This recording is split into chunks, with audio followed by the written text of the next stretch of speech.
Okay, just to start off, I want y'all to look at this lineup, look at the formation setup, and I am still here sitting surprised that the coach deviated from this in that game against Trinidad. But Trinidad is done and dusted, we just have to get over it and then get ready for the big clash against Curacao on Tuesday. It's a must win for the Jamaican team, and I'm hoping, Lord of mercy, I'm hoping that Steve McLaren returned to a more attacking approach and attacking setup while he has no choice for this big clash on Tuesday night. He made the statement that he was saving some of his players, the better players, or some of the players that were on yellow card for this game, which does give the sense that he was gambling and was hoping to throw all the chips in on this match. So we should be expecting wholesale changes, at least in the attacking third, for the match against Curaçao. I expect to return to a 4-2-3-1. I expect him to now have that rotation that we spoke about in the last preview, especially on the right hand side. I mean, he even called in Palmer, despite his major injury, to come into the squad for this one match. I don't expect him to start, of course, but it sounds like he want all hands on deck to make sure we get that 3 points and that World Cup qualified spot.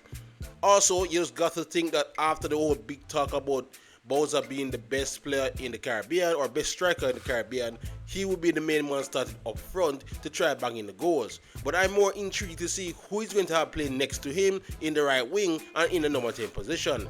I am 90% sure Cephas will be there on the left hand side, but who will be there in the number 10 and the right wing?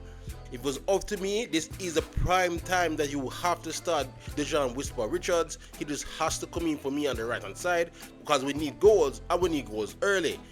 Curaçao definitely knows that whoever gets that first goal in that match, they will hold all the cards. And speaking of Curaçao, they should be on cloud absolutely 9 after their magic 7-0 victory over Bermuda, so they'll be coming here full of confidence, knowing they only need a point to go on to the World Cup. And because of that fact, a lot of people believe that Curaçao is going to come here and park the bus, which I don't believe they will do. It's not really in their DNA. In fact, you should expect a similar approach from them than what they did when we faced them in Curaçao back in October. What I mean by that, they probably spend the first 3-4 minutes, being a bit cagey and watchful. Then after that, I expect them to turn on the gas and come at us because they know if they get the first goal, they will be in the driver's seat. So expect them to come at us hard around the 4th and 5th minute, and then they will try to keep up that pace for at least 15 to 20 minutes to see if they can notch that early goal. If they do not, expect them to then sit back and just look for their counter opportunities. They know our strength lies on the wing, so expect them to be very compact and force our midfielders to hold the ball and try to break us down. And this is where the likes of Bobby Reid should really hopefully have a monster game. He will see much more of the ball here, I suspect, compared to what he saw against Trinidad. So again, it comes down to who will be his partner in crime in that number 10 position. If you're going by purely experience and technical ability, you could say Gray should be the one to play there, and I suspect he would prefer to play there compared to playing on the right hand side. But if you remember what happened again in Curaçao, the coach did say we lacked energy, especially in the first 30 minutes of that game, and he likes to rectify that by bringing on the unpredictable Kyle Dixon. In my opinion, and this is not a local football bias, but I would actually start Richards on the right and Kyle Dixon in that number 10 to start the match. We all know that Dixon lacks polish, but what he brings is a bit of fighting spirit, lots of energy, and again a case of unpredictability, which again will help us in those moments where Curaçao are going to hold back. Plus, his chemistry with Shamar Nicholson is another factor. We do see they often link up very well. And again, I suspect Curaçao to have a blockage of blue shirts camping out right in front of their box, so when they need some quick combination play to unlock that defense. The only caveat to that plan or that idea is that if it doesn't work and we're still lacking goals in the 45th minute or in the second half, who do we bring on to inject some energy to the front line? A lot of people believe Dixon is more effective when he comes off the bench and go against tired legs. But I'll say at that point, if that happens, the coach would just have to gamble. I would actually bring on another striker to play along against Bowser, like Bailey Katamatari, or bring on somebody like Warner Brown. But I'm hoping it doesn't come to that. I'm hoping we get some early goals, at least 2 in that first half, so we can cruise a bit going the rest of the game. As much as tactics and playing style would be a factor on Tuesday night, a lot of it honestly is going to come down to the mentality of the players. How much do they really want to go to this World Cup? It will be shown on the field, because we have to worry about our counter pressing, the constant running, and make sure we sweep up the defensive side of things, especially when Curaçao is looking to counter down those flanks. And speaking of the flank play, we have to talk about Cephas again. He did well to get a massive goal against Trinidad, but this will be a different kind of test, I believe, especially once Curaçao decides to sit back and deny us space in behind. He still wants to see Cephas do a bit more combination play with his forward line. They know that he will be the danger man, so I feel if he does more off the ball movement, he will keep some of those defensive eyes on him and open up space for another player. Maybe that would be Rico Henry, who is the more attacking of the two left backs we have in camp. But since the coach does like to attack down the right hand side and invert his right back, I still expect Greg Lee to start this game to give us a bit of a defensive shield, especially since Cephas is not known to come back and help out on that side. Also, and God forbid, if it's late in the game, I will still need a goal to save our bacon. Expect Andre Russell to come off the bench, and hopefully we start to pump more air balls into the box out of desperation. Regardless of what Steve McLaren chooses to do, I guarantee you, unless we get a very early goal, it might be a nail biter that comes down to the very last minute. Alright, again, this wrap this up with looking at 3 key players on both sides, starting with the Reggae Boyz and starting with the #1 striker in the Caribbean. We keep harking on that, now not to discredit what Steve McLaren says, but more the fact to boost Nicholson's confidence, and hopefully he can get the start and lead us to World Cup glory. We know he has the ability to do so. I was just hoping he gets the opportunity to once again show the world what he can do. His hold-up play and finishing will be under the microscope, so he's hoping he will get the job done.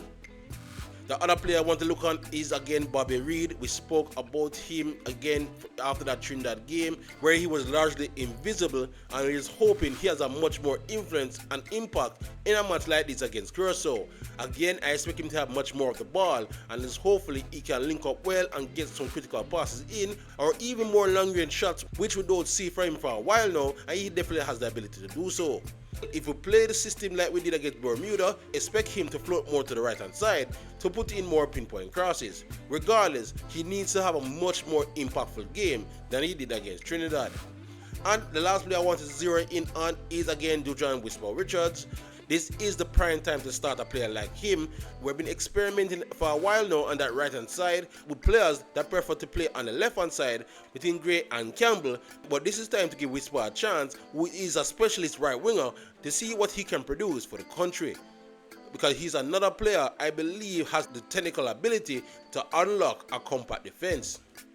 Alright, now let's look at the blue wave, that is Curaçao. Of course, they're the ones who come in here needing only a point, and they'll be full of confidence. I will first look at their midfielder, Comencia, who gave us a lot of trouble last time we faced this team. He will be the linchpin in that midfield. He will work alongside the Bakuna brothers to not only win the ball back, but to also be very tidy in possession. If we're looking to counter-press well, we would have to aim at him, but he does possess the ability to wiggle out of the counter-press. And of course, if you remember, we have to keep an eye on him when it comes to long range shots. Alright, the other player we have to look at and will be key as well is their goalkeeper, Eli Room. We see in that first game again in Curaçao, he has been one of the best in the region alongside Andre Blake for a reason, as he is a very good shot stopper. If Curaçao manage to escape Kingston unscathed, I expect him to have a monster game for them to do so. And the last person I want to look at for Curaçao is Armando Obispo, their new centre back they got in the last window from PSV Eindhoven, and he looks very good and steady in that centre back position. We had a tough time getting past him in Curaçao, and I expect him once again to play a major factor if Curaçao was to leave Kingston with a point or a victory. He's very good in the air, and he's also very good on ground duels, so our attacking line will have our hands cut out for us to get past him. Alright, let's wrap up things now with the projected starting 11. I really hope Steve McLaren doesn't trick us this time. I expect us to still go with a 4-2-3-1, and I expect Dexter Lembekisa to return at right back. And then the left hand side again is an area of contention. We did bring in a Premier League left back Enrico Henry, but again, because of the nature of how Steve McLaren likes to set up his team and attack mostly down the right hand side, and because Sifa is the one that will be on the left hand side, I think we'll go with Greg Lee once again, who is in superb form. But I do expect, if we're chasing a goal, that he will switch over with Henry later on in the match. In midfield, it will be Hayden there, of course. I expect Bobby Reed again to play alongside him, only because he won't stay there long. He should rotate to the right, and you will see Dexter inverted in to join him in that middle of the park.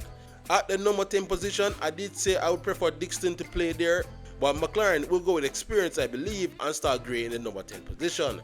There on the right hand side, it should be Whisper. I really can't see anybody else playing that position. And then on the left hand side, it's Cephas all day long. And then number 9, I don't expect us to get a surprise again. It should be Shamar, Bowser, Nicholson to lead the line.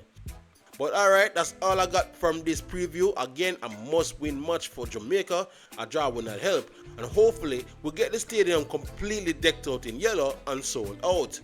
If there ever was a time the boys would need our support, it is right now. So please, try your best to come out to the stadium and early so we can get the vibe going to support the Reggae Boyz. But let me know in the comment section below what you think the coach will do this time around. What do you think of the projected starting 11? And if you're a bold, our prediction for the final result. Also, please like, subscribe and share as we look to keep you all up to date leading up to this massive match on Tuesday. Otherwise, for great Reggae Boyz content, you're already at the right place. Jump Fan. YouTube, big up yourself.